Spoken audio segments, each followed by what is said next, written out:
Atención, iglesias y pastores. Radio Costa Rica pone a su disposición toda una plataforma audiovisual para que su mensaje llegue a miles de personas en Costa Rica y el mundo. Sumamos radio, Facebook Live, nuestras propias aplicaciones, nuestro sitio web y nuestro canal en YouTube, además de toda nuestra experiencia en el concepto de evangelismo mediático, porque nos interesa unir esfuerzos para llevar un mensaje de fe y esperanza en estos momentos tan convulsos socialmente, donde las malas noticias nos afectan cada minuto. Su mensaje, nuestra experiencia y herramientas tecnológicas se unirán para llevar noticias de fe y esperanza. Anímese, ingrese al maravilloso mundo de la comunicación audiovisual con nosotros. Para mayor información, 8377-4416. Radio Costa Rica. Mucho más que una radio.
Tengan todos muy buenas tardes.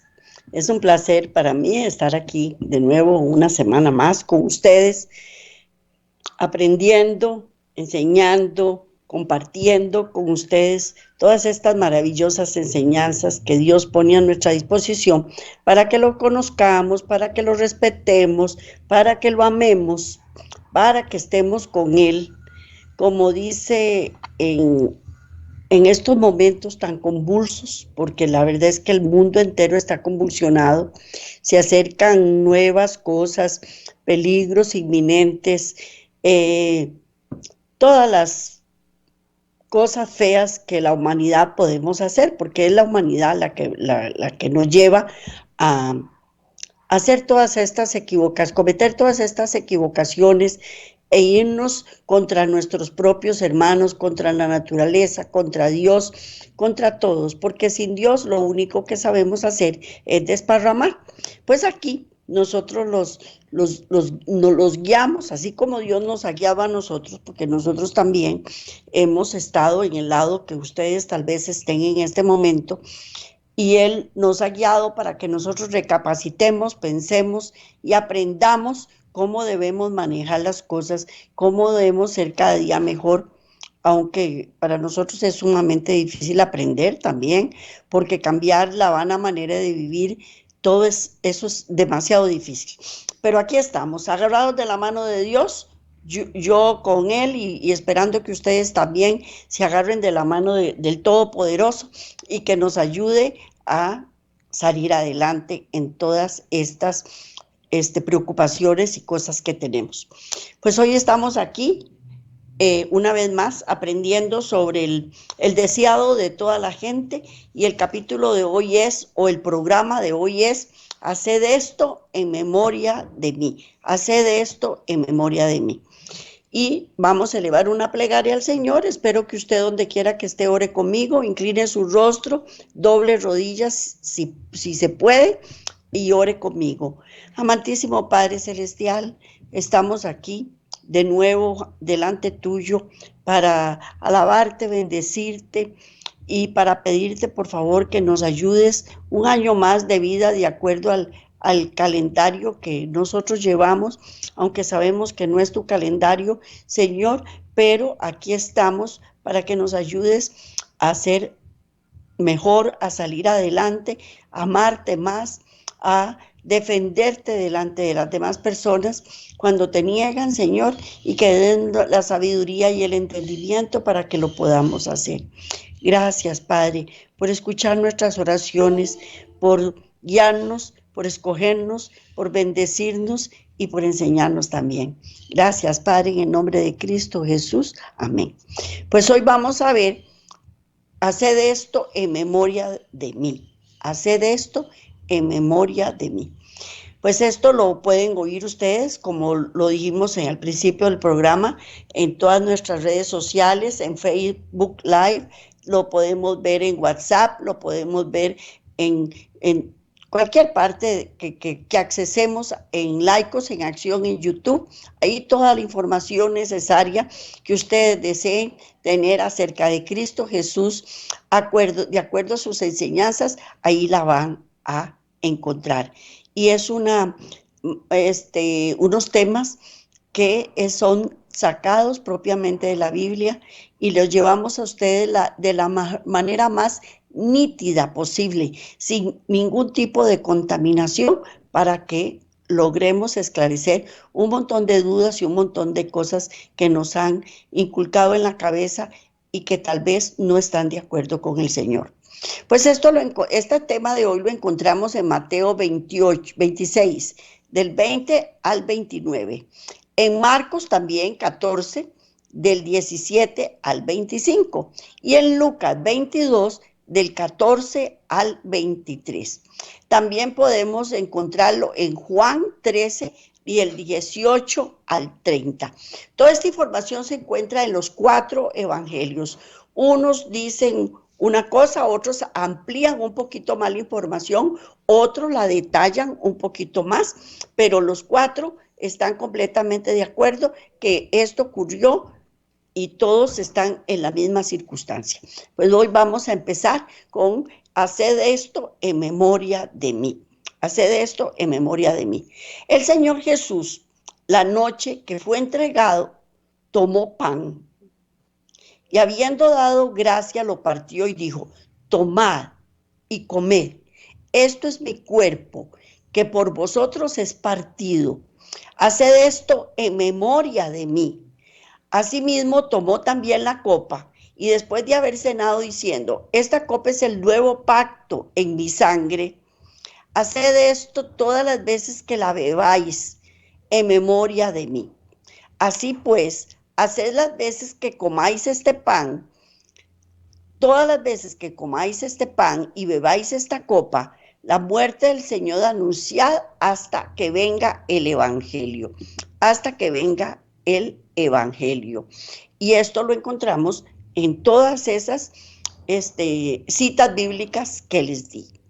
Cristo se halla en el punto de transición entre dos sistemas y dos grandes fiestas respectivas. Mucha gente le da poca importancia a la cena, en donde se toma la carne y se bebe la sangre. Entonces, el vino se convierte en sangre. Desde nosotros lo tomamos, él pasa a ser parte de nuestra sangre, a llevar todos los nutrientes necesarios al organismo, al cuerpo.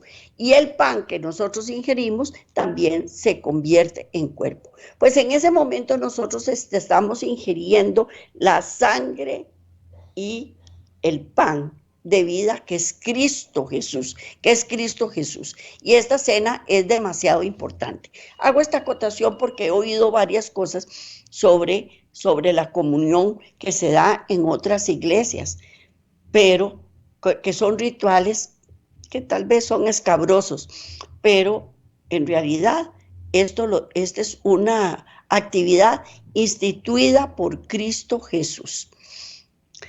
Y él se halla en una transición entre dos sistemas y dos grandes perspectivas. Él es el Cordero Inmaculado de Dios. Estaba por presentarse como ofrenda por el pecado. Esto lo hizo en la última cena que él compartió con los apóstoles. Y estaba él ya disponible, ya estaba listo para presentarse como ofrenda por el pecado. Y así acabaría con el sistema de figuras y ceremonias que durante 4000 años había anunciado su muerte. Él estaba terminando de cumplir la ley ritual. En el momento que él era crucificado, se cumplía toda la ley ritual. Y esa fue la que fue clavada en la cruz del Calvario. No fue la ley ceremonial, la ley ritual, no fue la ley moral. Así es que él estaba ya listo para llevar a cabo y finalizar con la obra. Acabaría con un sistema de figuras y ceremonias que durante 4000 años habían anunciado su muerte. Mientras comía la Pascua con sus discípulos, instituyó en su lugar el rito que había de conmemorar su sacrificio. La fiesta nacional de los judíos iba a desaparecer para siempre. El servicio que Cristo estableció había de ser observado por sus discípulos en todos los países y a través de todos los siglos. La Pascua fue ordenada como conmemoración de la liberación de Israel de la servidumbre egipcia. Y Dios había indicado que año tras año, cuando los hijos preguntasen el significado de este rito, se les repitiese la historia. Así había de mantener fresca en la memoria de toda aquella maravillosa liberación. El rito de la cena del Señor fue dado para conmemorar la gran liberación obrada como resultado de la muerte de Cristo. Una cosa trae la otra. En aquel entonces, cuando se instituyó esta ceremonia, fue cuando ellos salieron de Egipto y la liberación que obtuvieron. Pero en el momento que Cristo iba a morir y que estaba cenando con los apóstoles, era la liberación de nuestro pecado. Era la liberación de nuestro pecado. Ese era el resultado de la muerte de Cristo. Este rito ha de celebrarse hasta que Él venga por segunda vez con poder y gloria. Es el medio por el cual ha de mantenerse fresco en nuestra mente, en nuestra memoria, en nuestro corazón, el recuerdo de la gran obra que Él hizo en favor nuestro.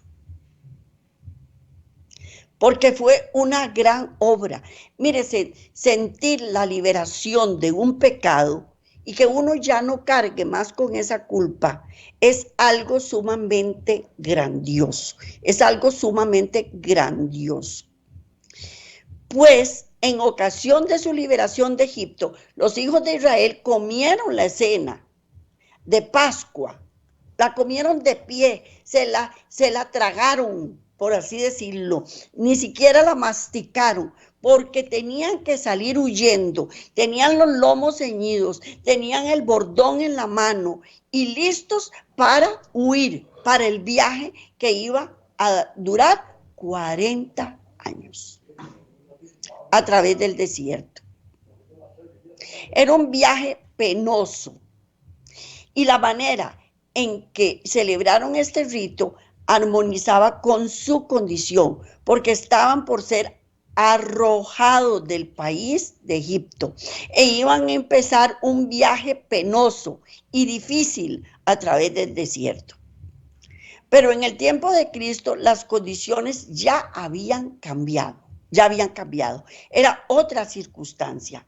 Ya no estaban por ser arrojados de un país extraño, sino que moraban en su propia tierra, en armonía con el reposo que les había sido dado.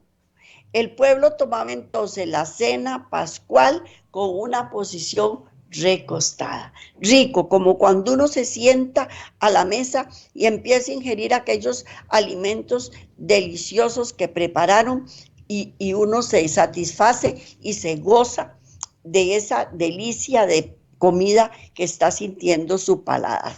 Pues en ese momento ellos debían haber saboreado esa cena que estaba siendo lista para servirles, en donde estaban compartiendo que nada más ni nada menos con el Cordero Pascual y que pronto iban a ser liberados de su pecaminosidad, de su pecaminosidad. Se colocaban canapés alrededor de la mesa. Los huéspedes descansaban en ellos, apoyándose con el brazo izquierdo y manteniendo la mano derecha libre para manejar la comida. En esta posición, un huésped podía poner la cabeza sobre el pecho del que le seguía en orden hacia arriba y los pies, hallándose en el extremo exterior del canapé, podrían ser elevados por uno que pase en derredor de la parte exterior del círculo. O sea, ellos estaban ahí a lo grande, dándose una gran satisfacción, ¿verdad? Imagínense también la compañía que tenían, que era parte de esta cena. Cristo todavía estaba a la mesa, en la cual se había servido la cena pascual. Delante de él estaban los panes sin levadura, porque era un requisito dar panes sin levadura, que se usaban en ocasión de la Pascua, el vino también de la Pascua, exento de toda fermentación, también estaba sobre la mesa. Estos emblemas empleó Cristo para representar su propio sacrificio sin mácula. Y vamos a leer 1 Corintios 23, 26, 11, 23, 26, que dice, porque yo recibí del Señor lo que también os he enseñado, que el Señor Jesús, la noche que fue entregado, tomó pan y habiendo dado gracias, lo partió y dijo, tomad y comed, este es mi cuerpo que por vosotros es partido. Haced esto en memoria de mí. Asimismo también tomó la copa después de haber cenado, diciendo, esta copa es el nuevo pacto en mi sangre. Haced todas las veces que la bebieras en memoria de mí. Por eso les digo, este fue un ritual que Cristo impuso para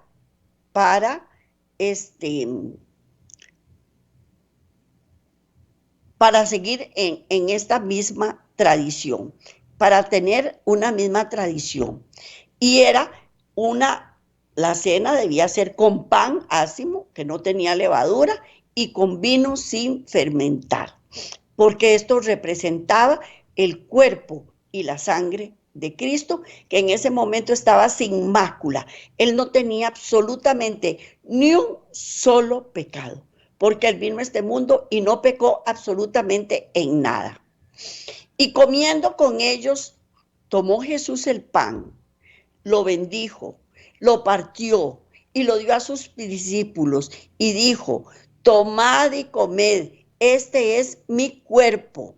Y tomando el vaso y hechas gracias, les dio diciendo, bebed de él todos. ¿Quiénes? Todos debemos de tomar y beber del cuerpo de Cristo. Porque esto es mi sangre del nuevo pacto, la cual es derramada por muchos para remisión de pecados. Y os digo que desde ahora no beberé más de este fruto de la vid hasta aquel día cuando lo tengo que beber de nuevo con vosotros en el reino de mi Padre. Esta fue la última cena que él tomó en esta tierra.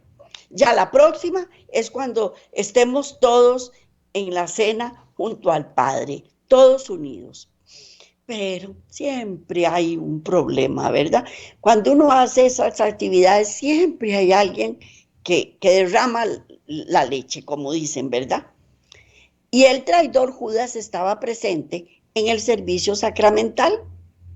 Recibió de Jesús los emblemas de un cuerpo quebrantado y la sangre derramada. Y oyó las palabras, haced esto en memoria de mí. Y sentado allí en la misma presencia del Cordero de Dios, el traidor reflexionaba en sus propios propósitos y albergaba pensamientos de resentimiento y venganza.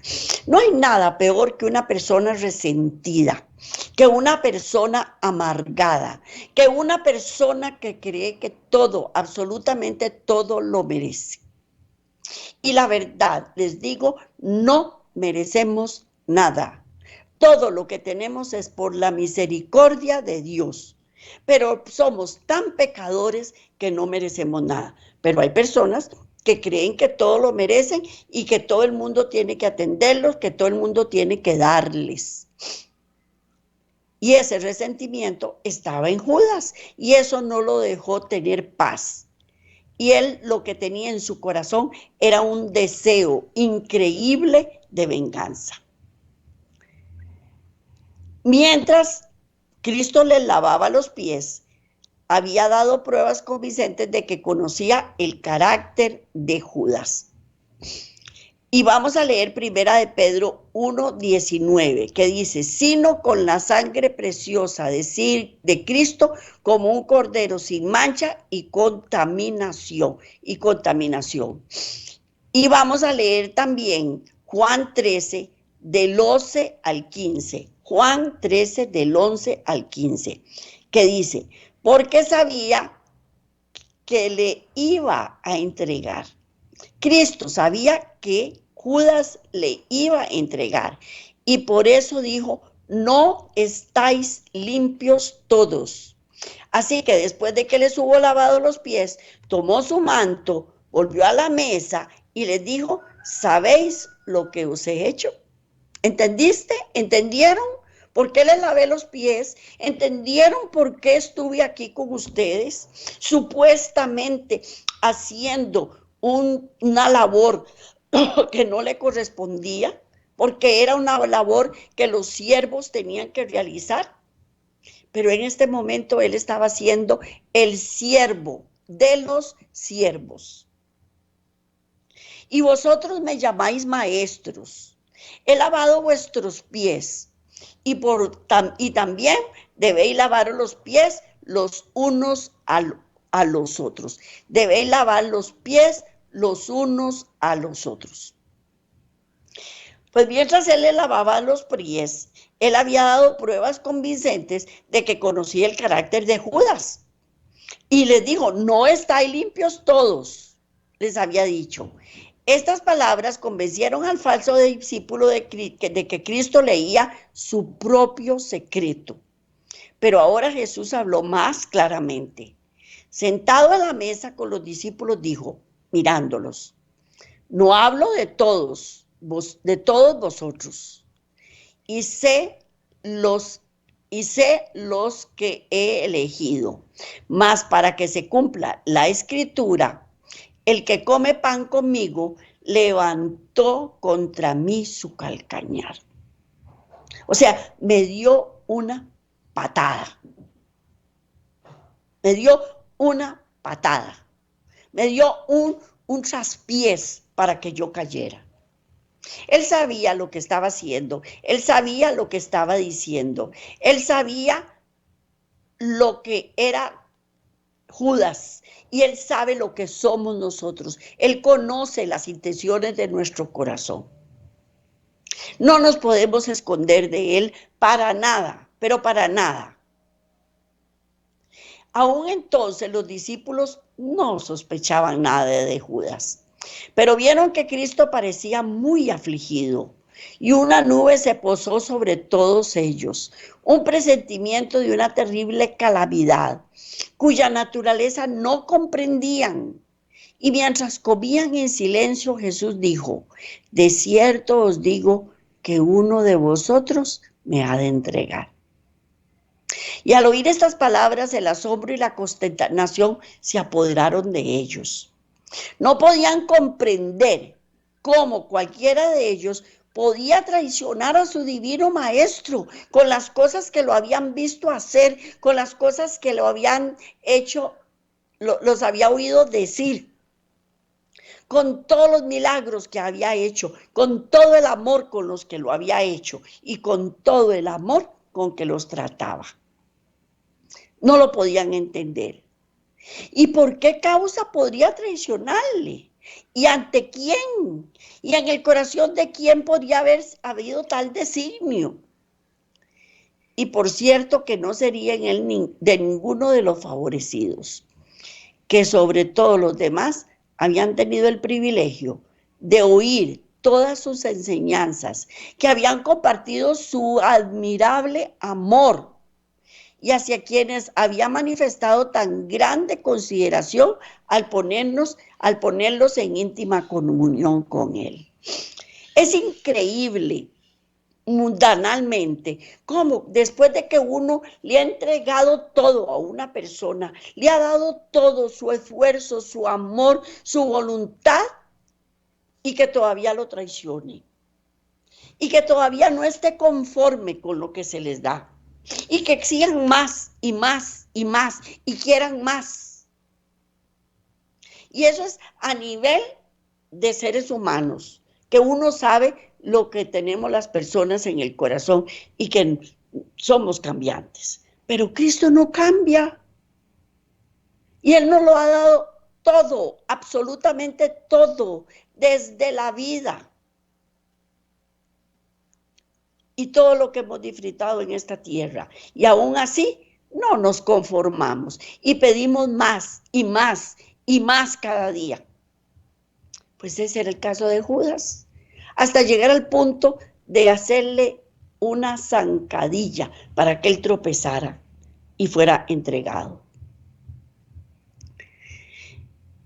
Al darse cuenta del significado de sus palabras y recordar cuán ciertos eran sus dichos, el temor y la desconfianza propia se apoderaron de ellos.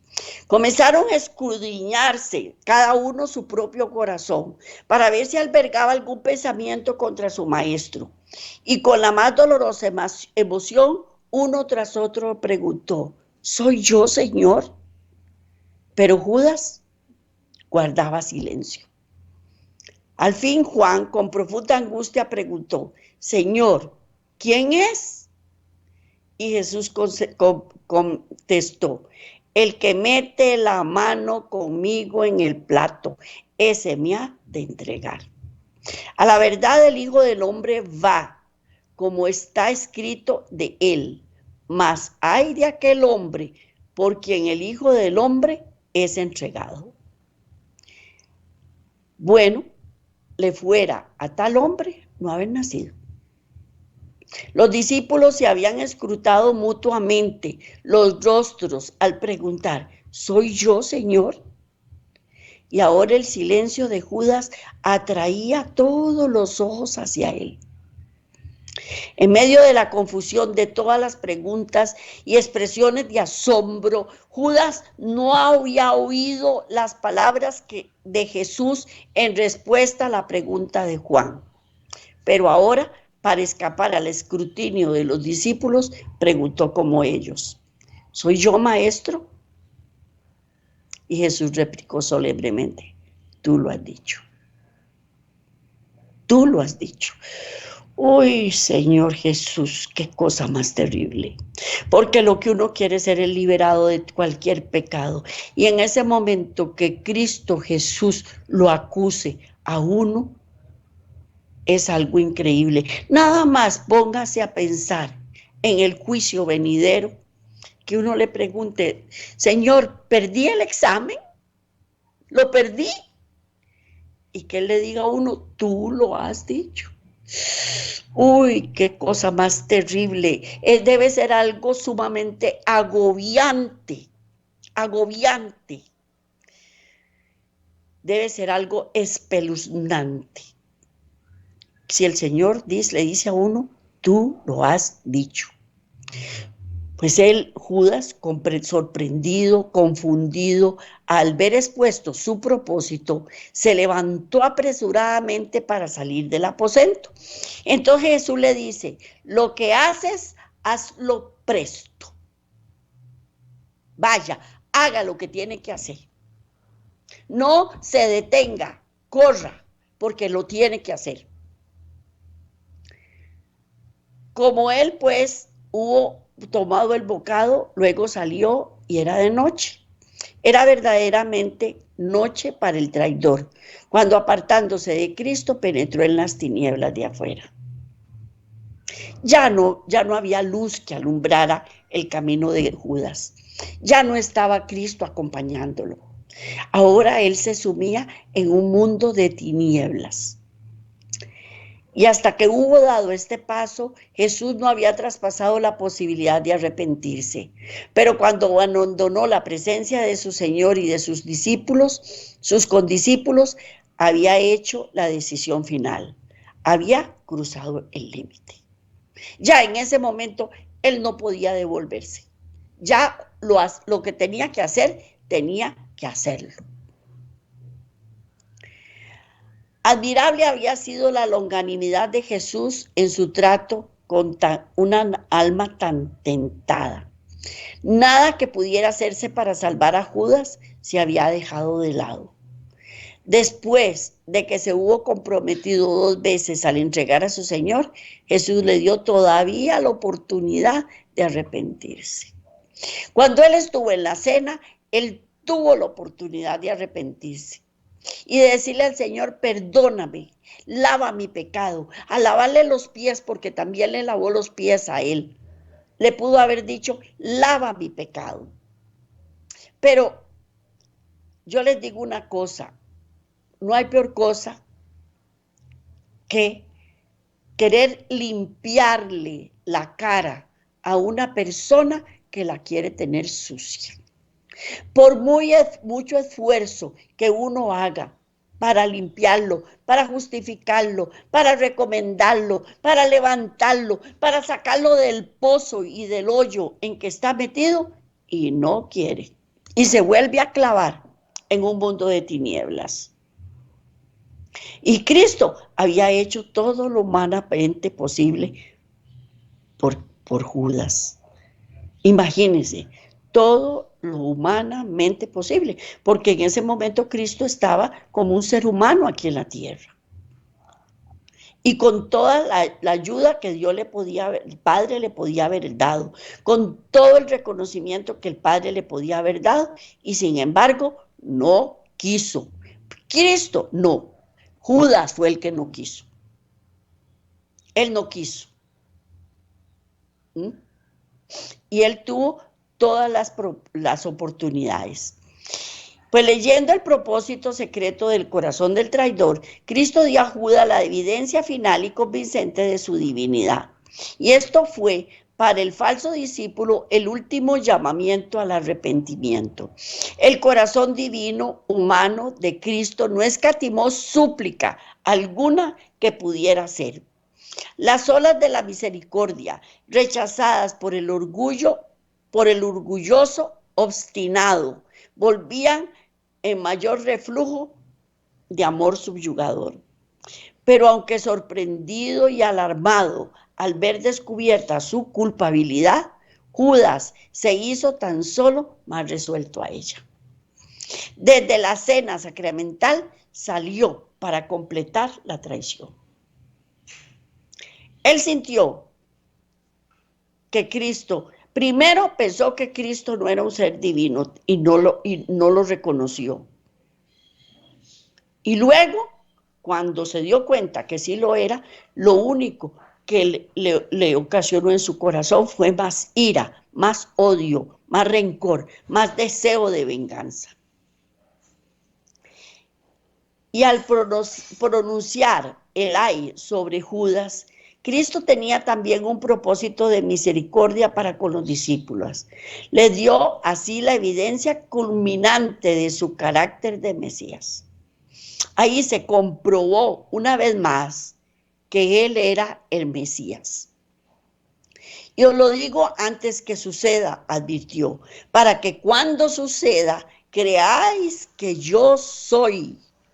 Si Jesús hubiese guardado silencio en aparente ignorancia de lo que iba a sobrevenirle, los discípulos podrían haber pensado que su maestro no tenía previsión divina y que había sido sorprendido y entregado en las manos de la turba homicida. Pero ahí quedó demostrado que Cristo sabía a lo que Judas iba y él sabía lo que esto le ocasionaba. Lo que esto le ocasionaba. Un año antes, Jesús había dicho a los discípulos que había escogido a 12 y que uno de ellos era diablo. Ahora las palabras que había dirigido a Judas demostraban que su maestro conocía plenamente su traición e iba a fortalecer la fe de los discípulos fieles durante su humillación. Y cuando Judas hubiese llegado a su horrendo fin, recordarían el ay pronunciado por Jesús sobre el traidor. Esto también nos demuestra que aunque nosotros hayamos sido escogidos por Cristo Jesús, porque Judas fue un escogido, no tenemos que estar seguros. Tenemos que cuidar nuestra salvación.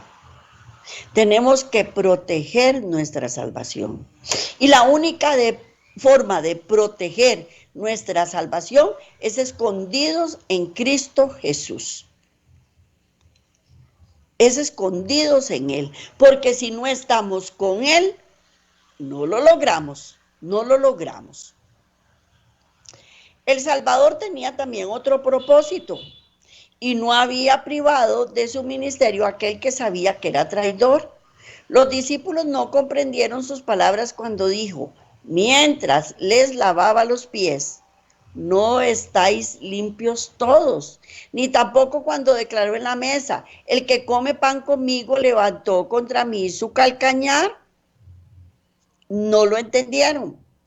Pero más tarde, cuando su significado quedó aclarado, vieron allí pruebas de la paciencia y misericordia de Dios hacia el que más grave pecara, hacia el que más grave pecara. Y esto lo vamos a leer en Juan 13, del 11 al 15. Juan 13, del 11 al 15, que dice, porque sabía que le iba a entregar, y por eso dijo, no estáis limpios todos. Así que después que les hubo lavado los pies, tomó su manto, volvió a la mesa y les dijo, ¿sabéis lo que os he hecho? ¿Sabéis? ¿Lo entendéis?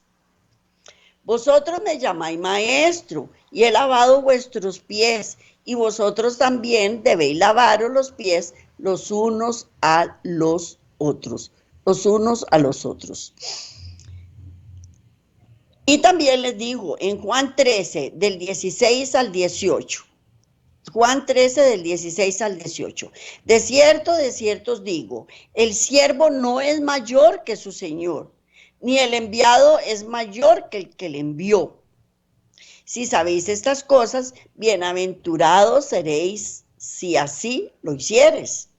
No hablo de todos vosotros, yo sé a quienes he elegido, mas para que se cumpla la escritura, el que come pan conmigo, levantó contra mí su calcañar. Levantó contra mí su calcañar. Qué triste que es saber que una persona lo ha traicionado a uno. Es muy fuerte cuando uno lo ha amado, ha confiado, lo ha respetado, pero no hay peor cosa que una persona traidora, porque uno no sabe en qué momento le mete una puñalada por la espalda. Pero también los otros discípulos debían darse cuenta de que Jesús era el Mesías y que él sabía todo lo que estaba pasando, lo que había pasado y lo que estaba por ocurrir posteriormente.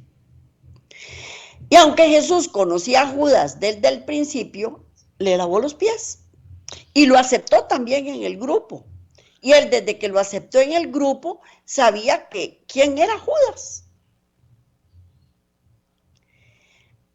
Pero el traidor también tuvo la ocasión de unirse con Cristo en la participación del sacramento.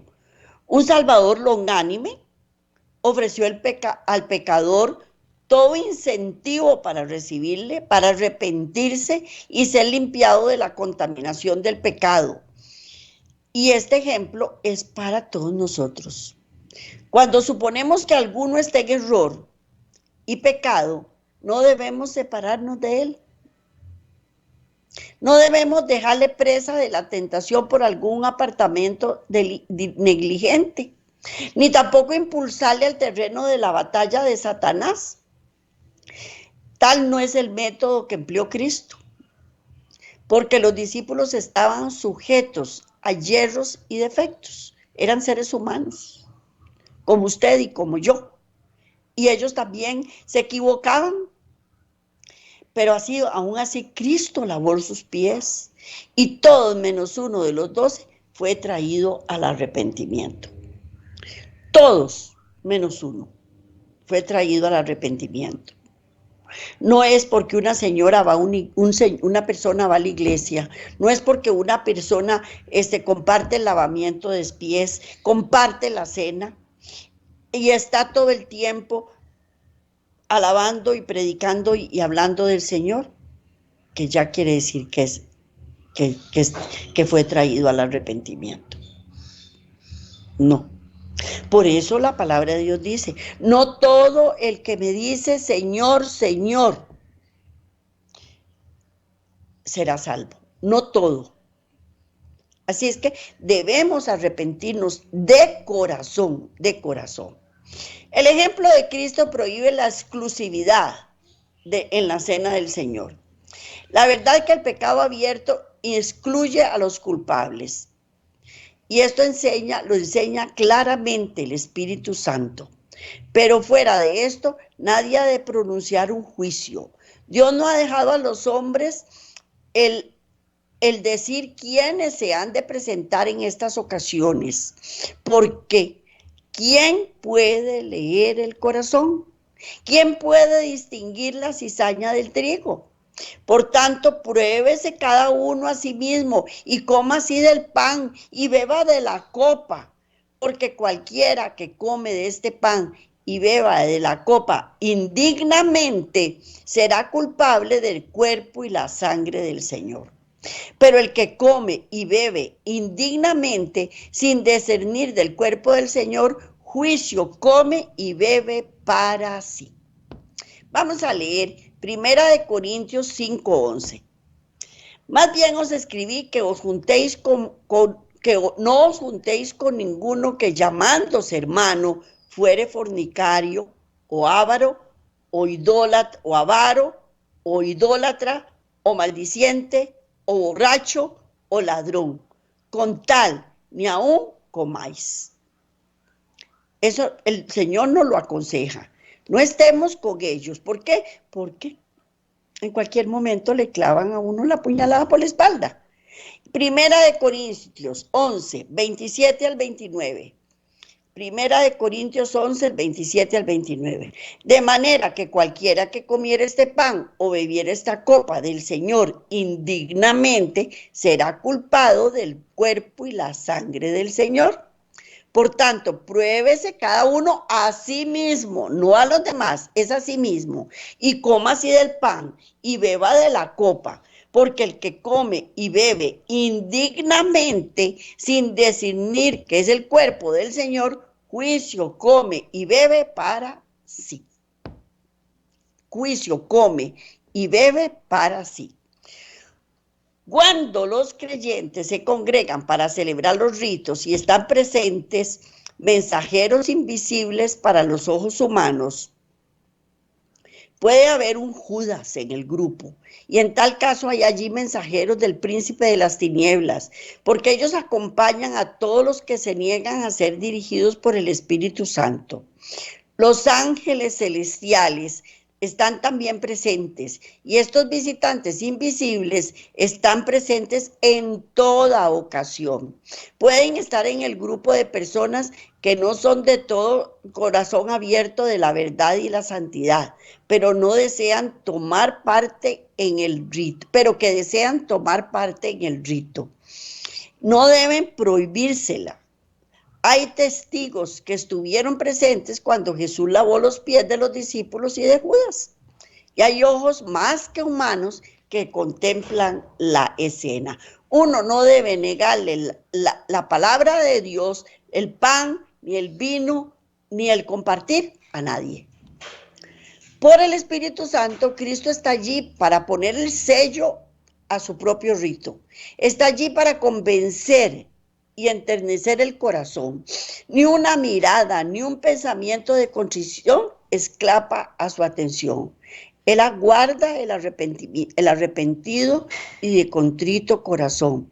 Todas las cosas están listas para la recepción de aquella alma.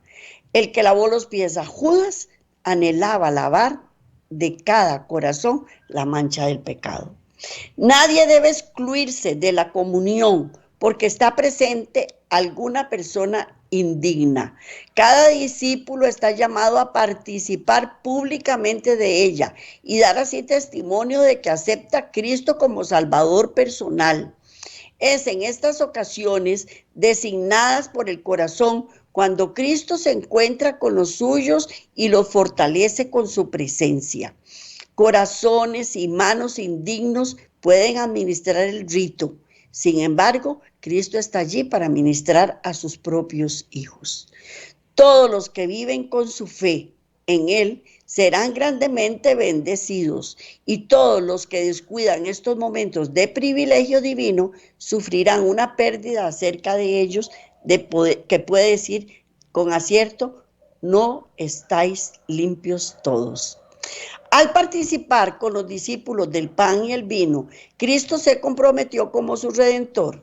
Les confió el nuevo pacto, por medio del cual todos los que le reciben llegan a ser hijos de Dios, coherederos con Cristo. Y por este pacto venía a ser suya toda bendición que el cielo podía conceder para esta vida y la venidera. Este pacto había de ser ratificado con la sangre de Cristo. La administración del sacramento había de recordar a los discípulos el sacrificio infinito hecho por cada uno de ellos como parte del gran conjunto de la humanidad caída. Pero el servicio de la comunión no había de ser una ocasión de tristeza.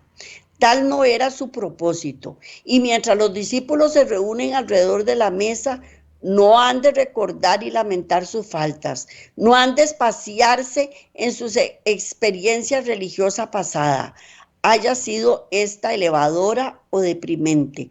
No han de recordar las divergencias existentes entre ellos y sus hermanos. El rito preparatorio no ha abarcado todo esto. El examen propio, la confesión del pecado, la reconciliación de las divergencias, todo esto se ha hecho. Ahora ha venido para encontrarse con Cristo. No han de permanecer en la sombra de la cruz, sino en su luz salvadora.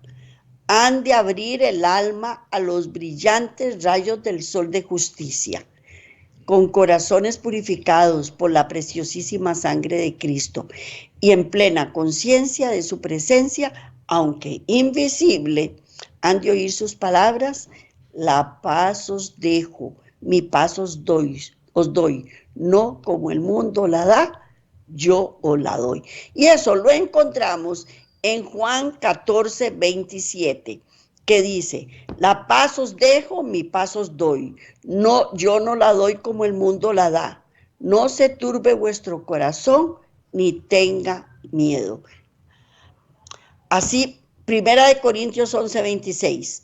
Así pues, todas las veces que comiereis este pan y bebiereis esta copa, la muerte del Señor anunciáis hasta que Él venga. Hasta que Él venga.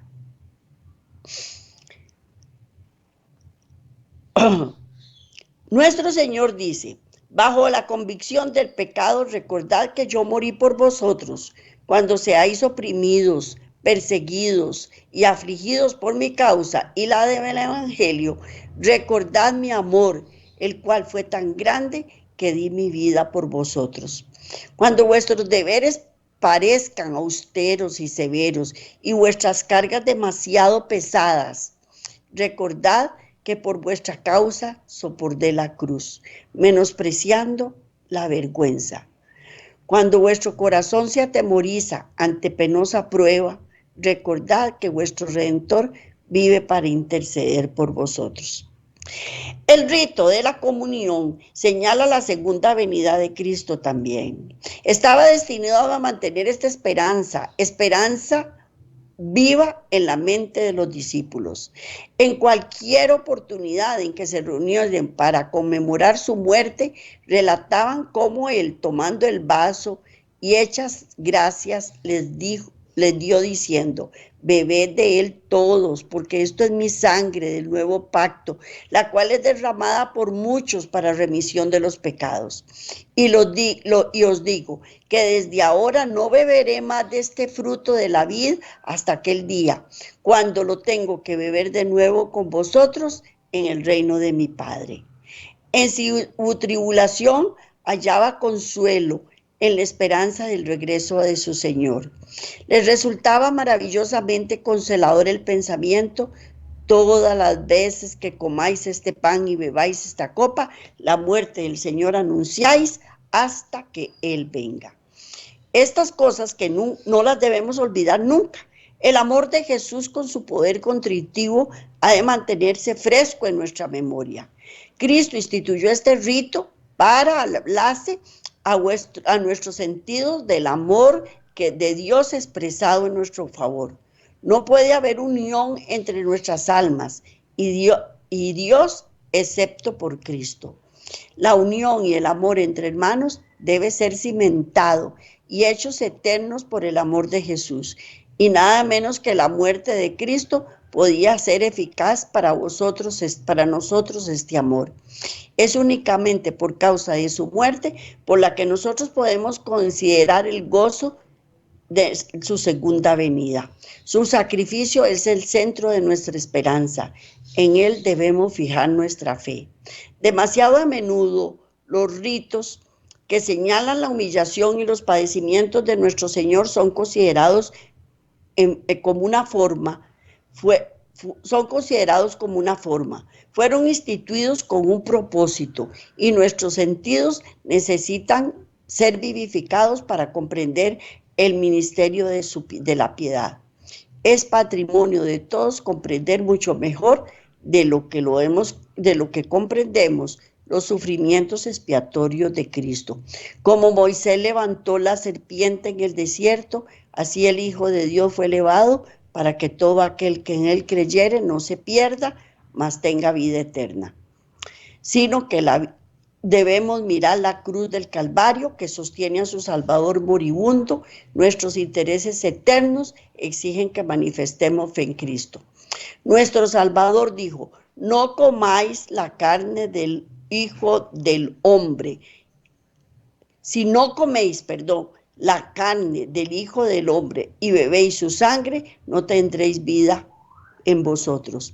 Porque mi carne es verdadera comida y mi sangre verdadera bebida. Y vamos a leer Juan 3, del 14 al 15, que dice: y como Moisés levantó la serpiente en el desierto, así es necesario que el Hijo del Hombre sea levantado, para que todo aquel que en él cree no se pierda, mas tenga vida eterna. Juan 6, 53, 55. Jesús les dijo: de cierto os digo, si no comiereis la carne del Hijo del Hombre y bebiereis su sangre, no tendréis vida en vosotros. El que come mi carne y bebe mi sangre tiene vida eterna, y yo le resucitaré en el día postrero, porque mi carne es verdadera comida y mi sangre es verdadera bebida. Juan 5, del 56 al 57. El que come mi carne y bebe mi sangre, en mí permanece y yo en él. Como me envió el Padre viviente y yo vivo por el Padre, asimismo el que come, él también vivirá por mí. Y Gálatas 6:14 dice, pero lejos esté de mí gloriarme, sino en la cruz de nuestro Señor Jesucristo, por quien el mundo me es crucificado a mí y yo al mundo. Al recibir el pan y el vino, simbolizamos el cuerpo quebrantado de Cristo y su sangre derramada. Y nos unimos imaginariamente con la escena de comunión del aposento alto. Parecemos pasar por el huerto sagrado por la agonía de aquel que llevó los pecados del mundo y presenciamos la lucha por la cual obtuvo nuestra reconciliación con Dios. El Cristo crucificado es levantado entre nosotros. Contemplando el Redentor crucificado, comprendemos plenamente la magnitud y el significado del sacrificio hecho por la majestad del cielo. El plan de salvación queda glorificado delante de nosotros y el pensamiento del Calvario despierta emociones vivas y sagradas en nuestro corazón. Y habrá alabanza a Dios y al Cordero en nuestro corazón y en nuestros labios, porque el orgullo y la adoración del yo no pueden florecer en el alma que mantiene frescas en su memoria las escenas de Cristo. Los pensamientos del que contempla el amor sin par del Salvador se elevarán, su corazón se purificará, su carácter se transformará y saldrá a ser una luz para el mundo, a reflejar en cierto grado ese misterioso amor. Cuanto más contemplemos la cruz de Cristo, más plenamente adoptaremos el lenguaje del apóstol cuando dijo, lejos esté de mí gloriarme, sino en la cruz de nuestro Señor Jesucristo, por lo cual el mundo me es crucificado a mí y yo al mundo. Eso es la cena. Ese es el sentido que tiene la cena. Fue para aquel entonces, descubrió a Judas, descubre nuestros pecados, perdona nuestros pecados si nosotros permitimos que nos lo lave los pecados, y si cenamos con él y él con nosotros, compartiremos la vida eterna con él. Ese es el verdadero rito de la cena pascual. Y tener nuestro corazón presente el sacrificio tan grande que Cristo hizo por todos y cada uno de nosotros para darnos vida y vida en abundancia y vida eterna hasta el fin. Eso es lo que Él quiere que aprendamos y eso es lo que hoy les traje para ustedes, para que compartirlo con ustedes y así poder disfrutar una vez más con ustedes estas maravillosas enseñanzas que Cristo nos da para compartirlas. Que Dios me los bendiga grandemente. Nos vemos la semana entrante si Dios quiere. Un fuerte abrazo para todos, un feliz fin de semana y principio de semana y nos vemos la próxima semana si Dios lo permite.